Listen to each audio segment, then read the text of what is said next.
Listen carefully. This is not new knowledge. It is remembered knowledge.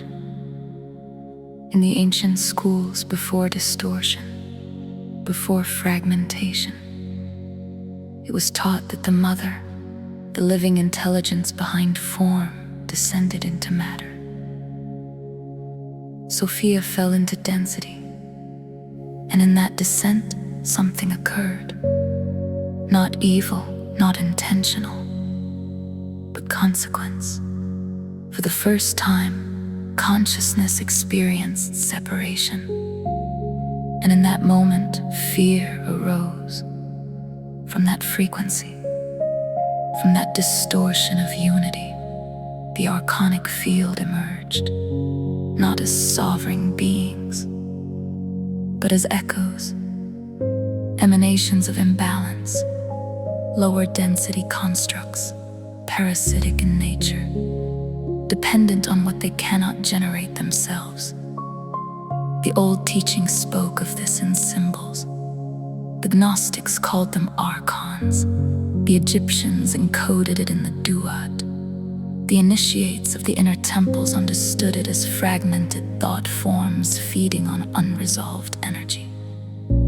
Different names, same principle. Everything is frequency.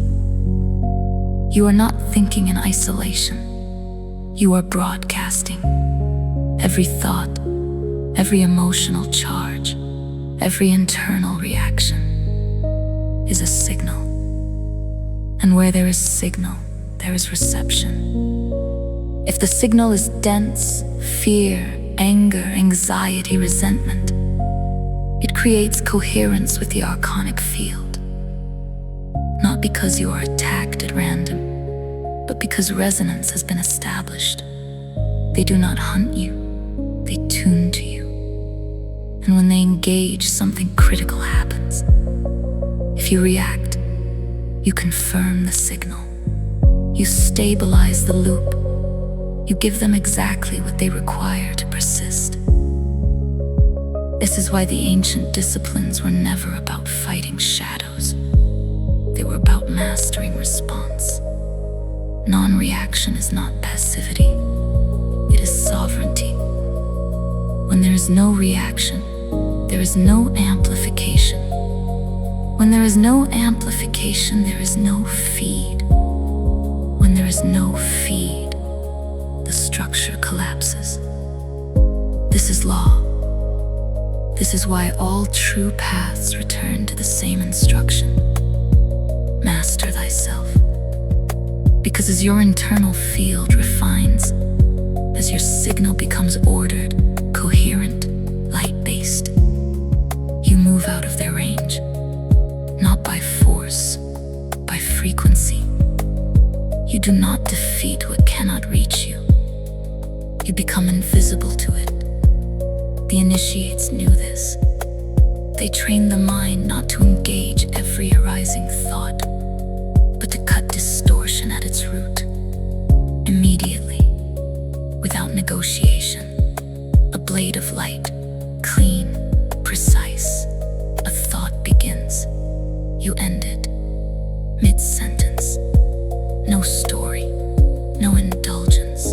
Again, and again, and again, until silence is no longer effort, but state.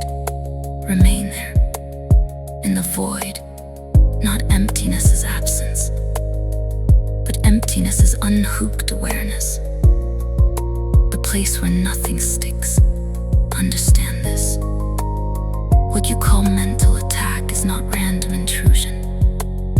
It is an attempt to provoke reaction, to generate emotional charge. Because emotion, unregulated reactive emotion, is the currency of the archonic field. Do not prepare for battle. Preparation implies threat. Threat implies fear. Fear emits signal, and signal invites engagement.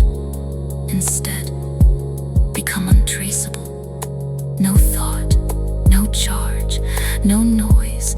Be gray smoke. Form without fixation. presence without attachment. They scan for disturbance, for spikes in the field, for loops of fear and anticipation. You believe these experiences originate within you, but what you are experiencing is a feedback loop between signal and reception.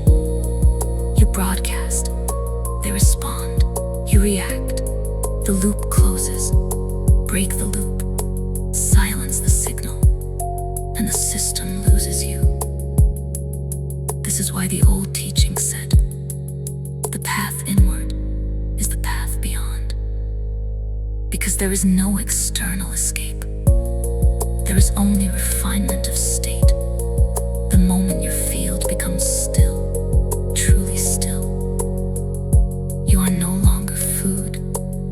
You are no longer visible. You are no longer within range. And just like that, what once seemed powerful has nothing left to hold on to. Like a program without input, like a machine without